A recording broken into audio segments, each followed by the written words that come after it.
1, 2, 3. Hi folks, Bob Collins here. Before you spend thousands being log wise. We're here at the Atlanta Log Home Show. I'm here with Ronnie and getting to visit with a lot of folks. Again, one of the most important things that we see at the show is that folks come here and they're looking for clarity, and what we see is they end up walking out with confusion. We've heard that a number of times over the past couple of days. And of course, with your LogWise video, it's going to help you build your knowledge to be able to study at home, to be able to do that plans and planning that no other system allows you to do. So working with being LogWise is going to help you make smart decisions. You know, it's really important to be able to come to a log home show like this. There's about 20 companies here, and to try to drive to 20 different companies would take you days and days, hours and hours. You can get a lot of good information here. Again, it's one of those things where you have to be careful about the information that you take on and make sure you don't make any rash decisions. Make sure you've got all the information that you need. Now, Ronnie and I are going to have a little discussion in another location in the show and give you a little bit more information, so stay tuned. 1, 2, 3. Well, folks, we've moved over here into the furniture section of the Log Home Show. This is kind of a cool place to be. Nice comfy couch. We can sit back and do some discussion. One of the things that I noticed, Ronnie, is that when folks come up to the booth or approach you and they're doing discussion, it seems like there's a basic set of questions that they all have in mind. Do you kind of see that? I do, because you know they go from booth to booth and they're asking pretty much the same questions of everyone. They're getting different answers though.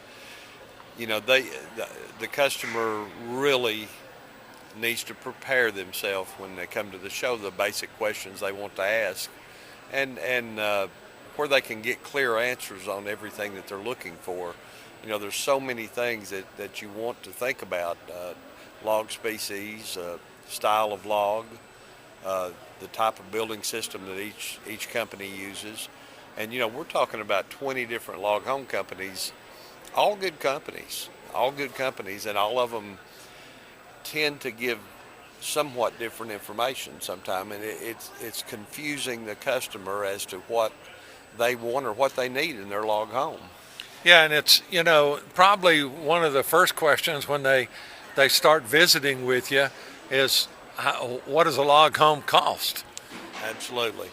That's one of the biggest questions we always get is, how much does it cost to build a log home? And, you know, it pretty much can be just like building a conventional home. You know, you can control that cost. Some people come in and say, I don't want to spend that much money on a home. I want this one's going to be nice, you know, but there's always some place in between there.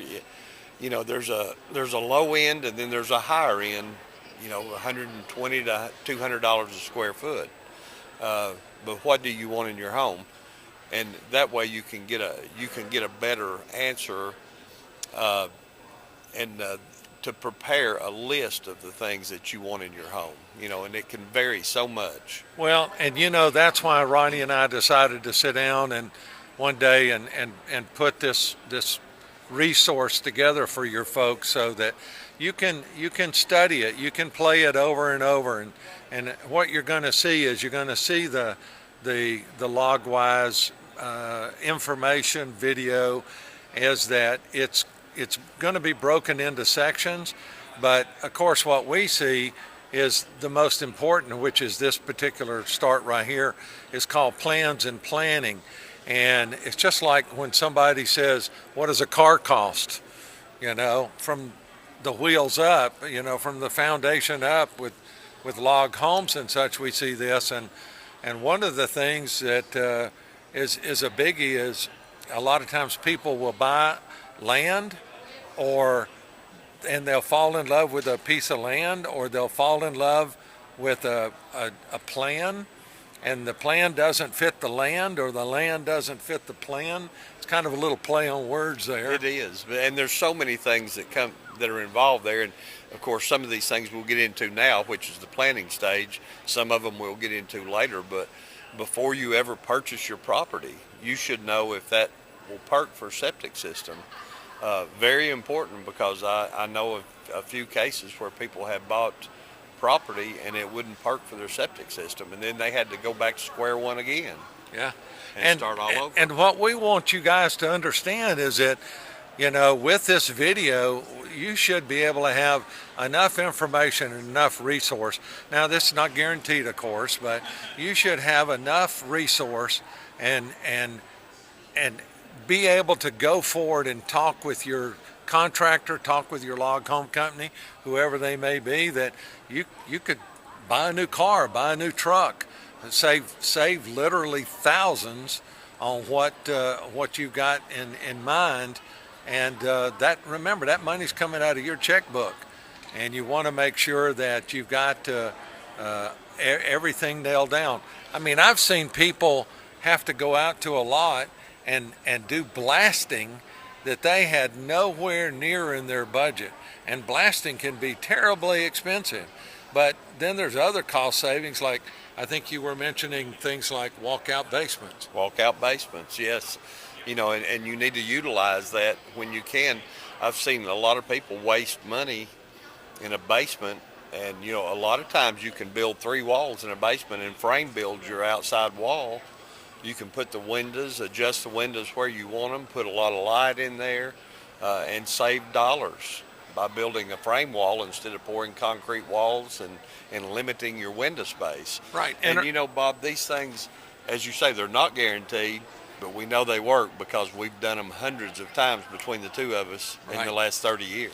And we had the discussion today, a guy building down in Florida, and he's talking about building on a slab. You can't put those logs right down on the ground, because basically, a log is an oxygen machine that Mother Nature put here, that we've cut the oxygen machine off, and now we're taking the log structure and we're building a habitat out of it, of some kind. And of course, nature is trying to fight us, and they're trying to change that log back into basically the dust to dust situation. Right.